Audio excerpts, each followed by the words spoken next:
ನನಗೆ ಕೀರೆ ಸೊಪ್ಪು ಅಂದರೆ ತುಂಬ ಇಷ್ಟ ಆಯಿತು. ಈ ಕುಕ್ಕರ್ ನೋಡ್ಲಿಕ್ಕೆ ಎಷ್ಟೊಂದು ಕ್ಯೂಟ್ ಆಗಿದೆ ಅಲ್ವಾ? ಅರೋಮಾ ಅಂತೂ ಸಾಂಬಾರ್ ಅಂತೂ ಎಕ್ಸಲೆಂಟ್ ಆಗಿರುತ್ತೆ. ಬಿಸಿ ಬಿಸಿ ಸೊಪ್ಪಿನ ಸಾರು ರೆಡಿ ಆಗಿದೆ. ಹಾಯ್ ಫ್ರೆಂಡ್ಸ್, ರುಚಿ ಪಾಕಶಾಲೆ ಚಾನಲ್ಗೆ ತಮ್ಮೆಲ್ಲರಿಗೂ ಮತ್ತೊಮ್ಮೆ ಸ್ವಾಗತ. ಇವತ್ತಿನ ಫುಡ್ ಬ್ಲಾಗ್ನಲ್ಲಿ ನನ್ನ ಮಧ್ಯಾಹ್ನದ ಫುಡ್ ರೊಟೀನನ್ನು ನಿಮ್ಮ ಜೊತೆ ಶೇರ್ ಮಾಡಬೇಕು ಅಂದ್ಕೊಂಡಿದ್ದೀನಿ. ನಾನಿವತ್ತು ಕೀರೆ ಸೊಪ್ಪು, ಈ ಸೊಪ್ಪನ್ನು ಬಳಸಿ ನಿಮಗೆ ಸಾಂಬಾರು ರೆಸಿಪಿನ ಮಾಡೋದು ತೋರಿಸ್ತೀನಿ. ನೀವು ಇದೇ ಸೊಪ್ಪು ತಗೋಬೇಕು ಅಂತ ಏನಿಲ್ಲ. ಕೆಲವೊಬ್ಬರಿಗೆ ಕೀರೆ ಸೊಪ್ಪು ಇಷ್ಟ ಆಗೋದಿಲ್ಲ, ಕೆಲವೊಬ್ಬರಿಗೆ ದಂಟು ಇಷ್ಟ ಆಗುತ್ತೆ. ಸೊ ನಿಮಗೆ ಯಾವುದು ಇಷ್ಟ ಆಗೋದೋ ಆ ಸೊಪ್ಪನ್ನು ಬಳಸಬಹುದು. ಸೊ ಫಸ್ಟ್ ಈ ಸೊಪ್ಪನ್ನ ಕ್ಲೀನ್ ಮಾಡ್ಕೊಂಬಿಡೋಣ. ನನಗೆ ಕೀರೆ ಸೊಪ್ಪು ಅಂದರೆ ತುಂಬ ಇಷ್ಟ. ಇದರಿಂದ ಪಲ್ಯ ಮಾಡಿದ್ರೂ ಚೆನ್ನಾಗಿರುತ್ತೆ, ಆಲೂಗಡ್ಡೆ ಹಾಕಿ ಸಾಂಬಾರು ಅಂತೂ ಎಕ್ಸಲೆಂಟ್ ಆಗಿರುತ್ತೆ. ಆ್ಯಂಡ್ ಜೊತೆಗೆ ಕ್ವಿಕ್ ಆ್ಯಂಡ್ ಈಸಿಯಾಗಿ ಮಾಡ್ಬೋದು. ಒಂದು ಕಡೆ ರೈಸ್ಗೆ ಇಟ್ಬಿಟ್ಟಿದ್ದೀನಿ ಆಲ್ರೆಡಿ, ಇನ್ನೊಂದು ಕಡೆ ಈಗ ಸಾಂಬಾರು ಮಾಡಿಬಿಟ್ರೆ ಬಿಸಿ ಬಿಸಿಯಾಗಿ ತಿನ್ಬೋದು.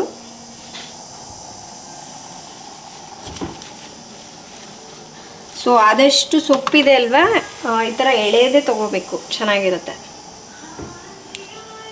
ಸೊ ಈ ಥರ ನಾರೆಲ್ಲ ತೆಗೆದುಬಿಟ್ಟು ಎತ್ತಿಟ್ಕೊಳ್ಳೋಣ. ಸೊ ಫಸ್ಟ್ ಈ ಸೊಪ್ಪನ್ನ ಕ್ಲೀನ್ ಮಾಡ್ಕೋತೀನಿ. ಅದಕ್ಕಿಂತ ಮುಂಚೆ ನಾನು ಒಂದು ಅರ್ಧ ಕಪ್ನಷ್ಟು ತೊಗರಿಬೇಳೆನ ಒಂದೆರಡು ಸಲ ತೊಳೆದ್ಬಿಟ್ಟು ನೀರಿನಲ್ಲಿ ನೆನೆಸಿಟ್ಟಿದ್ದೀನಿ. ಇನ್ನೊಂದು ಏನು ಗೊತ್ತಾ, ಕೆಲವರು ಈ ಬೇಳೆ ಎಲ್ಲ ತಿಂದರೆ, ಬೇಳೆ ಕಾಳು ಎಲ್ಲ ತಿಂದರೆ ಗ್ಯಾಸ್ ಆಗುತ್ತೆ ಅಂತ ಹೇಳ್ಬಿಟ್ಟು ತಿನ್ನೋದೇ ಬಿಟ್ಬಿಡ್ತಾರೆ. ಬಟ್ ಯಾಕೆ ಆ ಥರ ಆಗುತ್ತೆ ಅಂದರೆ, ನೀವು ಯಾವುದೇ ಸಾರು ಅಥವಾ ಈ ಥರ ಕಾಳು ಬೇಳೆನ ಮಾಡ್ತೀರಲ್ವ, ಅದನ್ನು ನೀವು ಈ ಥರ ಬೇಳೆ ಮಾಡಿದ್ರಿ ಅಂದ್ಕೊಳ್ಳಿ, 1-2 ಅವರ್ಸ್ ಆದರೂ ಅದನ್ನು ನೀರಲ್ಲಿ ನೆನೆಸಿಡಬೇಕು. ಇನ್ನು ಕಾಳುಗಳು ಮಾಡ್ತೀವಿ ಅಂದ್ಕೊಳ್ಳಿ, ಕಾಳುಗಳನ್ನು ಕೂಡ ಅಷ್ಟೇ ಒಂದು 6 to 8 ಅವರ್ಸ್ ಅಟ್ಲೀಸ್ಟ್ ನೀವು ಒಂದು 8 ಅವರ್ಸ್ ಆದರೂ ನೆನೆಸ್ಬೇಕು. ಒಂದು ವೇಳೆ ಟೈಮ್ ಇತ್ತು ಅಂದರೆ ನೀವು ರಾತ್ರಿ ನೆನೆಸ್ಬಿಟ್ಟು ಮಾರನೇ ದಿವಸ ಬೆಳಗ್ಗೆ ಕೂಡ 12 ಅವರ್ಸ್ ಆದಮೇಲೆ ಮಾಡಿದ್ರೂ ಒಳ್ಳೆಯದು. ಇದರಿಂದ ಗ್ಯಾಸ್ ಫಾರ್ಮ್ ಆಗೋದಿಲ್ಲ. ಸೊ ಹೆಲ್ತಿಗೂ ತುಂಬ ಒಳ್ಳೆಯದು. ತುಂಬ ಜನರು ಟೈಮ್ ಇಲ್ಲ ಅಂತ ಹೇಳ್ಬಿಟ್ಟು ಹಿಂಗೆ ತೊಳೆದ್ಬಿಟ್ಟು ಹಾಕಿಬಿಡ್ತಾರೆ. ಇದೇ ರೀಸನ್ಗೆ ಗ್ಯಾಸ್ ಆಗೋದ. ಅದಕ್ಕಾಗಿ ಇದು ಒಂದು ಟಿಪ್. ಈ ರೀತಿ ಸೊಪ್ಪನ್ನೆಲ್ಲ ಬಿಡಿಸ್ಕೊಂಡ್ಬಿಟ್ಟು ಆದಷ್ಟು ಸಣ್ಣಕ್ಕೆ ಈ ಥರ ಕಟ್ ಮಾಡ್ಕೋಬೇಕು.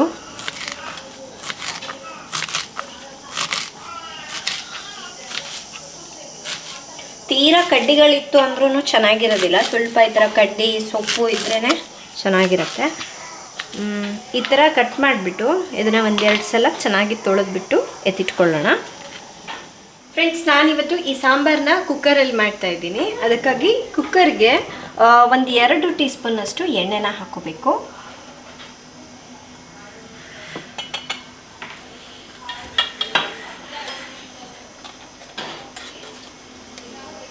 ಇದಕ್ಕೆ 1 ಟೀ ಸ್ಪೂನಷ್ಟು ಸಾಸಿವೆ, ಹಾಗೆ ಸ್ವಲ್ಪ 1/4 ಟೀ ಸ್ಪೂನಷ್ಟು ಮೆಂತ್ಯ ಕಾಳು ಹಾಕ್ತಾಯಿದ್ದೀನಿ. ಇದಕ್ಕೆ ಒಳ್ಳೆ ಟೇಸ್ಟು ಮತ್ತು ಫ್ಲೇವರ್ ಕೊಡುತ್ತೆ. ನೆಕ್ಸ್ಟ್ ಇದಕ್ಕೆ ನಾನಿಲ್ಲಿ ಸೊಪ್ಪು ಬಿಡಿಸಿಟ್ಕೊಂಡಿದ್ನಲ್ವ, ಇದು ಸುಮಾರಾಗಿ 1-2 ಕಪ್ನಷ್ಟು ಆಗಿದೆ. ಸೊಪ್ಪನ್ನ ಹಾಕ್ಕೊಳ್ಳೋಣ. ಮನೇಲಿ ಮಕ್ಕಳು ಸೊಪ್ಪಿನ ಪಲ್ಯ ಏನಾದರೂ ಮಾಡಿದ್ರೆ ತಿನ್ಲಿಕ್ಕೆ ಇಷ್ಟಪಡೋದಿಲ್ಲ. ಬಟ್ ಅದನ್ನೇ ಸಾರಿನಲ್ಲಿ ಹಾಕ್ಕೊಟ್ರೆ ಅವ್ರಿಗೂ ತುಂಬ ಇಷ್ಟ ಆಗುತ್ತೆ, ಚೆನ್ನಾಗಿರುತ್ತೆ ಹುಳಿ ಹುಳಿಯಾಗಿ. ಸೊ ಈ ರೀತಿ ಸೊಪ್ಪು ಹಾಕಿಬಿಟ್ಟು 1 ನಿಮಿಷ ಹುರ್ಕೋಬೇಕು. ಇದಕ್ಕೆ ಒಂದು ಸ್ವಲ್ಪ ಹಿಂಗು ಕೂಡ ಹಾಕಬೇಕು, ಟೇಸ್ಟ್ ಚೆನ್ನಾಗಿರುತ್ತೆ. ಹಾಗೆ ಈ ಗ್ಯಾಸ್ ಆಗುತ್ತೆ ಅಂತ ಹೇಳಿದ್ನಲ್ವ, ಗ್ಯಾಸ್ ಫಾರ್ಮ್ ಆಗುತ್ತೆ ಅಂತ, ಅದು ಕೂಡ ಆಗೋದಿಲ್ಲ. ಸ್ವಲ್ಪ 1/4 ಟೀ ಸ್ಪೂನಷ್ಟು ಹಿಂಗೆ ಹಾಕಿರ್ತೀನಿ. 1/4 ಟೀ ಸ್ಪೂನಷ್ಟು ಅರಿಶಿನ ಪುಡಿ, 2.5 ಟೀ ಸ್ಪೂನಷ್ಟು ಸಾಂಬಾರು ಪುಡಿ. ಇದು ನಾನು ಮನೆಯಲ್ಲೇ ಮಾಡ್ಕೊಂಡಿರೋಂಥದ್ದು. ನೀವು ಬೇರೆ ಮಾರ್ಕೆಟಿಂದ ತಂದು ಕೂಡ ಯೂಸ್ ಮಾಡ್ಕೋಬೋದು. 2.5 ಟೀ ಸ್ಪೂನಷ್ಟು ಸಾಂಬಾರು ಪೌಡ್ರನ್ನ ಹಾಕಿದ್ದೀನಿ. ಹಾಗೆ ಇದಕ್ಕೆ ಉಪ್ಪನ್ನ ಕೂಡ ಹಾಕ್ತಾ ಇದ್ದೀನಿ ರುಚಿಗೆ ತಕ್ಕಷ್ಟು. ನಿಮ್ಗೆ ಒಂದು ವೇಳೆ ಖಾರ ಇನ್ನೂ ಜಾಸ್ತಿ ಬೇಕು ಅಂದರೆ ಖಾರದ ಪುಡಿ ಹಾಕ್ಬೋದು. ನಾನು ಇದು ಸಾಂಬಾರು ಪುಡಿ ಮನೆಯಲ್ಲೇ ಮಾಡಿರೋದ್ರಿಂದ ಅದರಲ್ಲೇ ಖಾರ ಎಲ್ಲ ಕರೆಕ್ಟಾಗಿ ಹಾಕಿದ್ದೀನಿ. ನಿಮ್ಗೆ ಎಕ್ಸ್ಟ್ರಾ ಬೇಕು ಅಂದರೆ ಇನ್ನೂ 1 ಸ್ಪೂನ್ ಆ್ಯಡ್ ಮಾಡ್ಕೊಳ್ಳಿ. ನೆನೆಸಿಟ್ಟಿರೋಂತಹ ತೊಗರಿಬೇಳೆನ ಹಾಕ್ತಾಯಿದ್ದೀನಿ.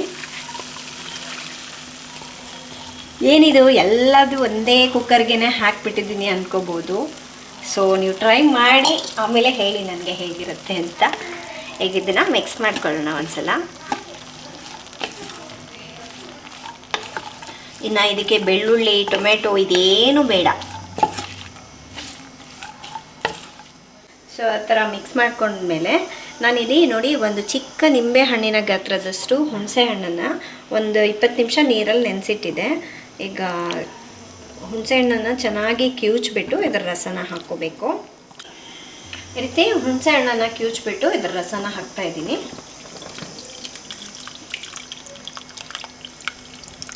ಫ್ರೆಂಡ್ಸ್, ಇನ್ನು ಈ ರೆಸಿಪಿ ಬಂದು ಬ್ಯಾಚುಲರ್ಸ್ಗೆ ಮತ್ತು ಅಡುಗೆ ಬರದೇ ಇರೋರಿಗೆ, ಬೆಳಗ್ಗೆ ಗಡಿಬಿಡಿಯಲ್ಲಿರ್ತಾರೆ ನೋಡಿ, ಬಾಕ್ಸಿಗೆ ಏನು ಕಟ್ಟಬೇಕು, ಹಸ್ಬೆಂಡ್ಗೆ ಮಕ್ಕಳಿಗೆ ಏನು ಕಟ್ಟಬೇಕು ಅಂತ.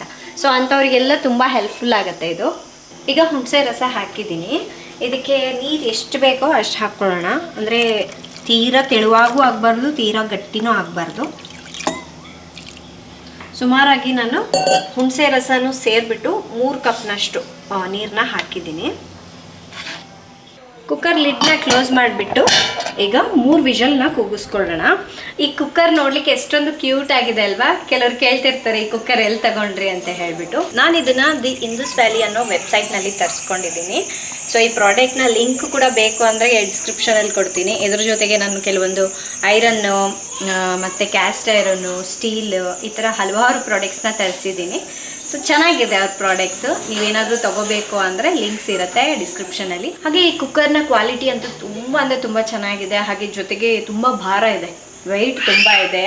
ಡಿಸೈನ್ ನೋಡ್ತಾ ಇದ್ದೀರಲ್ವಾ ಎಷ್ಟು ಕ್ಯೂಟ್ ಆಗಿದೆ. ಇದೇ ಥರ ನಮಗೆ ಬೇರೆ ಬೇರೆ ಸೈಜಸಲ್ಲಿ ಕೂಡ ಸಿಗುತ್ತೆ.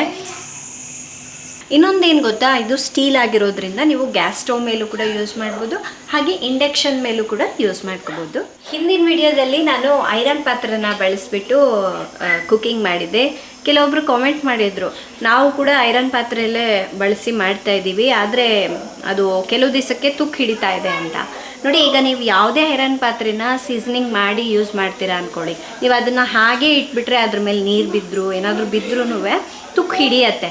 ಅದನ್ನು ನೀವು ಕ್ಲೀನ್ ಮಾಡಿಕೊಂಡು ಯೂಸ್ ಮಾಡಲೇಬೇಕು. ಇದೇ ಅಲ್ಲ, ಯಾವುದೇ ಐರನ್ ಪಾತ್ರೆಯನ್ನು ತಗೊಳ್ಳಿ, ಸೊ ತುಕ್ಕು ಹಿಡಿಯುತ್ತೆ.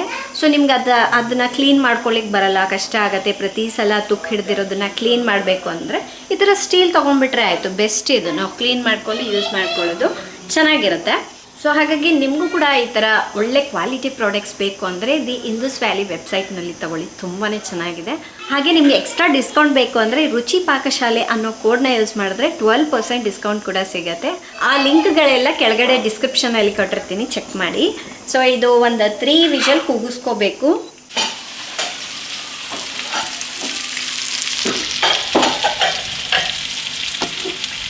ಫ್ರೆಂಡ್ಸ್, ಹೀಗೆ ಬೇಕು ಅಂದರೂ ತಿನ್ಬೋದು. ಇದನ್ನು ಸ್ವಲ್ಪ ಬೇಳೆ ಮಸಿತೀವಲ್ವ, ಅದರಲ್ಲಿ ಮಸ್ತಿದ್ಬಿಟ್ಟು ಕೂಡ ತಿನ್ಬೋದು, ಚೆನ್ನಾಗಿರುತ್ತೆ. ನಾನು ಸ್ವಲ್ಪ ಲೈಟಾಗಿ ಇದನ್ನು ಮಸಿತೀನಿ ಅಷ್ಟೇ.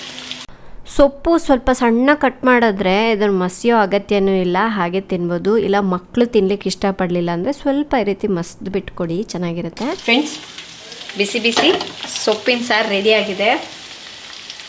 ಅದರ ಅರೋಮಾ ಅಂತೂ ಸಖತ್ತಾಗಿದೆ. ಹೆಂಗಿದೆ ರಜು? ಸೊ ಅದಕ್ಕೆ ಕಾಂಬಿನೇಷನ್ ಆಗಿ ನಿನ್ನೆ ಸ್ವಲ್ಪ ಮೀನು ತೊಗೊಂಬಂದಿದ್ದೆ, ಜಾಸ್ತಿ ಇತ್ತು, ತೆಗ್ದಿಟ್ಟಿದ್ದೆ. ಇದು ಮೀನು ಫ್ರೈ ತುಂಬ ಚೆನ್ನಾಗಿರುತ್ತೆ. ಅದಕ್ಕೆ ನಿಮಗೆ ಒಂದು ಮೊಟ್ಟೆ ಕುದಿಸಿದ್ದೀನಿ. ಮತ್ತು ಇದಕ್ಕೆ ಒಗ್ಗರಣೆ ಹಾಕೋದು ಏನೂ ಇಲ್ಲ, ಯಾಕೆಂದರೆ ಫಸ್ಟಿಗೆ ನಾವು ಸೊಪ್ಪು ಹಾಕೋದಕ್ಕಿಂತ ಮುಂಚೆನೇ ಸಾಸಿವೆ ಮೆಂತ್ಯ ಹಾಕಿದ್ವಲ್ಲ, ಅಷ್ಟೇ ಒಗ್ಗರಣೆ. ಸೊ ಒಂದ್ಸಲ ಟ್ರೈ ಮಾಡಿ ನೋಡಿ, ಸಖತ್ತಾಗಿರುತ್ತೆ. ಇನ್ನು ಈ ಫಿಶ್ ರೆಸಿಪಿ ನಿಮಗೆ ರುಚಿ ಪಾಕಶಾಲೆಯಲ್ಲೇ ಆಲ್ರೆಡಿ ನಾನು ಮಾಡಿದ್ದೀನಿ, ಹಾಗಾಗಿ ಈ ರೆಸಿಪಿ ತೋರ್ಸಕ್ಕೆ ಹೋಗಿಲ್ಲ. ಅದು ಅಲ್ಲದೆ ನಿನ್ನೆನೇ ಮಸಾಲೆ ಹಚ್ಚಿಟ್ಟಿರೋದ್ರಿಂದ ಸೊ ಇದು ಚೆನ್ನಾಗಿ ಮ್ಯಾರಿನೇಟ್ ಆಗಿರುತ್ತೆ. ಇವತ್ತು ಸ್ವಲ್ಪ ತಟ್ಕೊಂಡು ಮಾಡಿಕೊಂಡೆ. ಇನ್ನು ಕನ್ಸಿಸ್ಟೆನ್ಸಿ ನೋಡಿ, ಈ ಥರ ಇರಬೇಕು. ತೀರಾ ಗಟ್ಟಿ ಇದ್ರೂ ಚೆನ್ನಾಗಿರಲ್ಲ, ನೀರಿದ್ರೂ ಚೆನ್ನಾಗಿರಲ್ಲ. ಈ ಥರ ಇದ್ದರೆ ಅನ್ನದ ಜೊತೆ, ಚಪಾತಿ ಜೊತೆ, ಮುದ್ದೆ ಜೊತೆನೂ ತಿನ್ಬೋದು, ಚೆನ್ನಾಗಿರುತ್ತೆ. ಫ್ರೆಂಡ್ಸ್, ನಾನಿವತ್ತು ರೈಸ್ ಜೊತೆ ಸರ್ವ್ ಮಾಡ್ತಾಯಿದ್ದೀನಿ.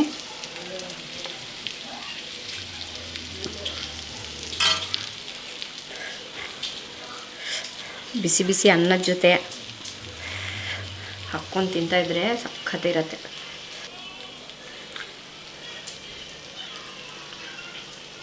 ಸೂಪರಾಗಿರುತ್ತೆ. ಸೊ ಇವತ್ತಿನ ರೆಸಿಪಿ ತಮ್ಮೆಲ್ಲರಿಗೂ ಇಷ್ಟ ಆಗಿದೆ ಅಂದ್ಕೊಳ್ತಾ ಇದ್ದೀನಿ. ಸೊ ಒಂದ್ಸಲ ಟ್ರೈ ಮಾಡಿ ನೋಡಿ, ಹೇಗಿತ್ತು ಅಂತ ಕಾಮೆಂಟ್ ಮಾಡಿ ತಿಳಿಸೋದನ್ನ ಮರಿಬೇಡಿ. ಇವತ್ತಿನ ರೆಸಿಪಿ ಇಷ್ಟ ಆದರೆ ಲೈಕ್ ಮಾಡಿ, ಶೇರ್ ಮಾಡಿ. ನಾಳೆ ಇನ್ನೊಂದು ಹೊಸ ರೆಸಿಪಿಯೊಂದಿಗೆ ಮತ್ತೆ ಸಿಗೋಣ. ಅಲ್ಲಿವರೆಗೂ ಟೇಕ್ ಕೇರ್, ಬಾಯ್.